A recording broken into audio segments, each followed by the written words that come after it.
네, 배우를 직접 마주보고서 꼼꼼히 살펴보고서 이야기를 나눠보고서 심층 보고해드립니다. 백은하의 배우 보고서 오늘의 연구 대상은 배우 조인성 씨입니다. 안녕하세요. 반갑습니다.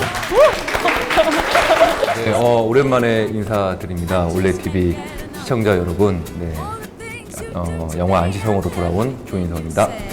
I just can't get enough. I just can't get enough. We slip and slide. 정말 이길 수 있다고 생각하는 겁니까? 넌 이길 수 있을 때만 싸워. 지성을 주지 않는다. 이 백은하의 배우 보고서는 오늘, 어제 그리고 미래 보고서로 나누어져 있는데요. 네네. 먼저 조인성 배우의 오늘 보고서를 작성해 보도록 하겠습니다. 안시성이 9월 19일 개봉을 앞두고 있습니다. 드디어 개봉합니다. 네. 안시성의 성주, 조인성 배우가 연기하는 이 양만춘이라는 캐릭터가 영화에 첫 등장하는 순간 전 딱 뒤통수를 맞은 그런 느낌을 받았던 것 같아요. 이게 굉장히 팽팽하게 당겨졌던 활시가 딱 맞은 것 같은 그런 긴장감을 팍 푸는 순간 같은 것들이 이 영화에 대한 어떤 인상 자체를 다르게 만들었던 그 첫 등장에 대한 이야기를 조금 들어보고 싶어요. 네, 그 등장을 어떻게 해야 하나 조금 범상치 않게 등장하고 싶었던 건 사실이에요. 왜냐하면 양만춘 장군에 대한 그 역사적인 얘기는 한 두 줄밖에 안 돼요. 네. 안시 성주로밖에 안 나오거든요. 이름 자체가 나오지 않고. 예. 예. 그러니까 이게 어떻게 등장해야 하나 그게 이 캐릭터를 보여주는데 가장 큰 키포인트지 않을까라는 생각이 들어서 그러면 범상치 않은 건 무엇일까 이렇게 고민을 하게 되더라고요. 그러니까 제가 생각하는 범상치 않은 사람은 약간 괴로움 없이 자유로운 사람이 범상치 않게 느껴져요. 그래서 그렇게 등장하면 어떨까 이제 감독님과 그런 얘기를 나누다 보니까 좀 제가 생각하는 범상치 않은 인물이 그렇게 표현되길 원했었는데 그렇게 등장을 한 것 같아서 구구려 역사에 주목했다기보다는 양만춘이라고 하는 그 안시성 성주를 재발견했다고 해야 되나? 그 순간 완전 영화의 장르가 바뀌는 느낌이 들기도 했었고 굉장히 이 양만춘이라는 캐릭터에 대한 매력이 확 들어가면서 이 영화 재밌겠는데? 이런 느낌이 들기 다행입니다. 시작했던 것 같아요. 약간 입체적으로 좀 이게 캐릭터를 좀 설명하고 싶었어요. 왜냐하면 전쟁이 워낙 많은 영화라 거기서 그건 생존이기 때문에 이게 뭐라 그럴까 장난을 할 수가 없잖아요. 그렇죠. 그렇지 않았을 때 평화로운 모습일 때의 안시성의 분위기를 표현을 잘 해보고 싶었거든요. 그래야지 이 공간이 관객들한테 하여금 그 뭐라 그럴까 망가지지 않는 그런 열망들 그리고 그런 소망들이 조금 투영되지 않을까 하는 생각을 좀 해봤던 건 사실이에요. 저들을 지키기 위해 싸우자! 그 안시성이라는 이 영화를 찍기 전에 내가 겨눴던 어떤 표적이 있었을 것 같고 그것이 뭐 빗나간 부분들도 있을 테고 또 맞았을 때 쾌감이 왔었던 지점들도 있었을 것 같아요. 어떤 지점이 명중했다는 느낌을 받으셨나요? 뭐 글쎄요, 뭐 이게 제가 어떤 뭐 논 그 화살의 명중이 된 것도 중요하겠지만 관객들이 보고 이 되게 쾌감을 느꼈으면 좋겠다라는 게 사실 제일 마지막의 목표잖아요. 제가 겨누었던 목표는 사실 의미가 없는 것 같아요. 그거는 나만의 생각이지 관객들한테 내가 저 목적을 이루기 위해서 저걸 했으니까 그걸 봐주세요라고 하는 건 별로 의미가 없다는 생각이 계속 요즘 연기를 하면서 느껴지는 부분들이더라고요. 어떤 이 영화를 보시고 나서 마지막에 통쾌함 그리고 어떤 뭐 고구려의 역사를 조금 아는 더 알 수 있는 기회가 되는 그런 것들만 관객들이 가지고 나가신다면 그게 결국에는 내가 하려고 하는 어떤 목표점이지 않았나 싶어요.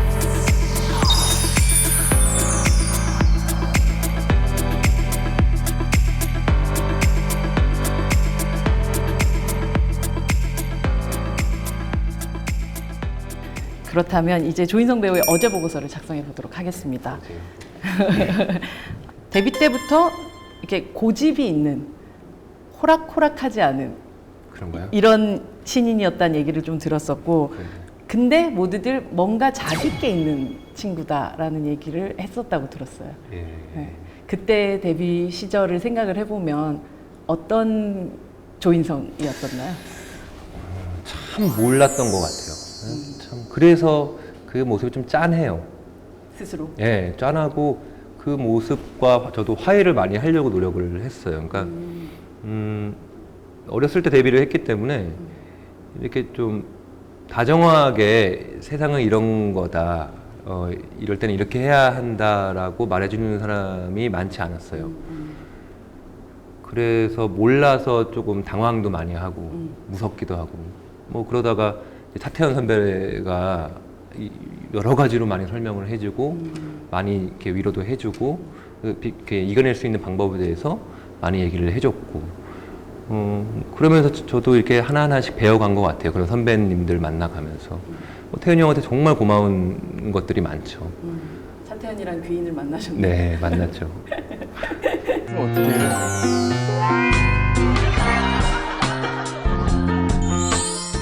어쩌면 영화 배우로서 제대로 된 어떤 첫 발걸음이라고 생각됐던 작품이 2006년도 또 유아 감독의 비열한 거리라는 네네. 작품이었는데 이 영화의 시작은 병두, 그러니까 네네. 조인성 씨의 뒷모습부터 시작이 네네. 돼요.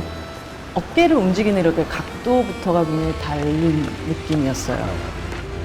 사실 비열한 거리 같은 작품은 저한테 참 고마운 작품이죠. 사실 그동안 영화를 했지만 영화 배우라는 타이틀이 좀 어울리지 않는 어떤 스코어를 냈었고 평도 들었었고 그런데 이제 비열한 거리를 통해서 이제 다음 영화도 할 수 있는 어떤 포지션에 놓여지게 날개를 된 달았죠. 예, 네. 작품이라서 네. 되게 저한테는 기억에 남는 작품인데 사실 그게 그때 조인성의 모습이었던 것 같아요. 오히려 그러니까 저는 그게 만들어서 설정한 부분이라고 생각했었는데 그렇지 않았었던 네, 오히려 그냥 거군요. 그게 조인성의 모습이지 않았나.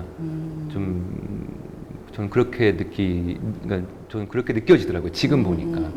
지금 얼마 전에 비열한 거리를 한번 다시 본 적이 있어요. 아, 내가 그땐 그랬구나가 보이더라고요. 그러니까 그때 나를 잘 볼 수가 없으니까 그렇죠, 그렇죠. 그 모습들이 좀 허세도 있고 가진 게 없으니까 좀 더 그렇게 불안했던 모습들이 많이 보여졌던 게 그때 병두의 모습이 아니었나. 건달은 말이야. 굶어 뒤져도 자존심 하나로 가는 거야. 자존심 버리는 순간 뭐다? 양아치다. 더킹에서 태수가 이 TV에서만 보던 한강식 검사를 네. 처음 만나는 순간을 보여주는데 그건 영화 바깥에서 조인성 씨가 이 정우성이란 배우를 바라보던 느낌과 굉장히 비슷하다는 생각이 들었어요. 그렇죠. 그러니까 학창 시절에 우성이 형을 보면서 이 배우를 하고 싶다는 생각이 들었고 그런 입장에서 우성이 형과 같이 공연을 한다는 것 자체는 진짜 꿈 같은 일이었어요.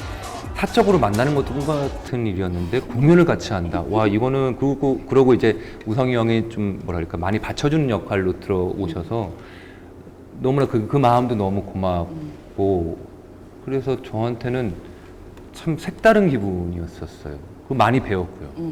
스타와 어떤 팬의 모습이 아닌 배우와 배우끼리의 만남이잖아요. 사람으로서 진짜 멋있어서 저런 선배라면 당연히 무릎을 꿇을 수밖에 없다라는 생각이 들 정도로 많이 감동하면서 했던 촬영장이었어요. 언제 봐도 그렇게 만만한 사람은 아니라고 전 생각을 해요. 그런데 알고 보면 쉬운 사람일 수도 네, 있겠다는 맞아요. 생각이 드는 게 사실 그래요. 의외로 주변 사람들 부탁들도 거절을 잘 못하는 느낌이기도 하고 지인들이 부탁하면 예능 프로그램에 막 전화도 걸어주시고 직접 출연도 하시고 네. 성동일 배우가 탐정3에 조인성 출연시키겠다고 얘기하시고 다니는 건데 어려운 사람한테는 절대 못하는 일이거든요. 예. 그러니까 어쩌면 이 조인성이라는 배우에 대해서 좀 더 사람들이 거리를 두고 보는 것보다 훨씬 더 쉬운 사람이고 싶은 쉬운 사람인 모습들을 좀 우리도 보고 싶다는 생각 조금 더 드는 것 같아요. 네. 그러니까 저는 예전에는 어렸으니까 상처를 많이 받으니까 더 꼴에 더 힘도 더 줘보고 뭐 카리스마가 있는 사람이 되고 싶다라고 생각이 들었는데 이제는 그런 위화감이 없는 사람이고 싶어요. 그러면서 좀 더 제가 가벼워지고 싶다라는 욕망들이 굉장히 많이 생겨요. 별거 없을 수도 있는데. 탐정술이 나오시는 거예요, 그래서? 근데 그거는 이제 또 이제 동일이 형과 또 술 한잔 먹으면서 얘기를 좀 해봐야 될 것 같고요. 아니, 꼭 그 영화가 아니더라도 이런 터치에 네네. 굉장히 재미있는 조인성을 보고 싶다라는 생각은 확실히 드는 것 같아요. 그러니까 이게 제가 어떤 가지고 있는 이 코미디 감이 있는데 실제로 되게 재밌으신 분이시잖아요. 그 모습을 좀 알아봐 주셨으면 좋겠는데 제가 이제 조금 이제 그런 로맨틱 코미디도 하고 싶다라는 생각이 들더라고요. 좋은 작품이 있다면 조금 그렇게 할 수 있는 작품을 한 번쯤 해보고 싶다라는 생각은 분명히 가지고 있죠.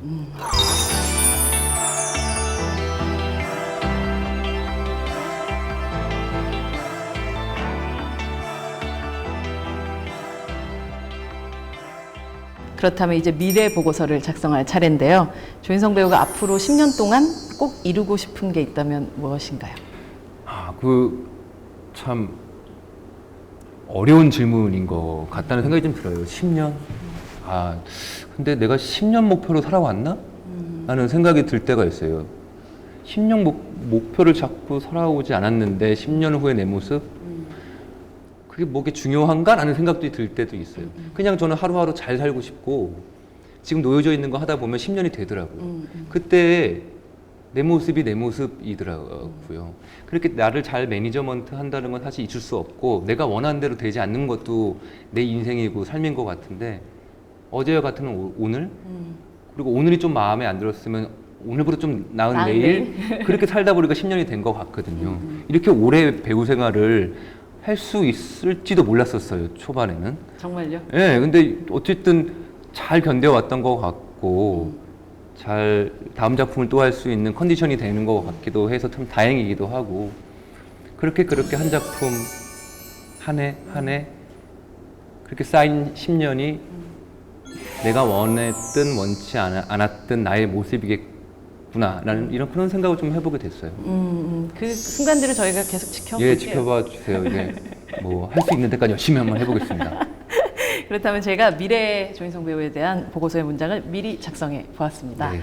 배우 조인성, 아직 맞이할 계절이 너무 많이 남아있는 배우. 네. 안시성에서 연기한 이 역할의 이름이 만춘, 네, 늦은 봄이잖아요. 네.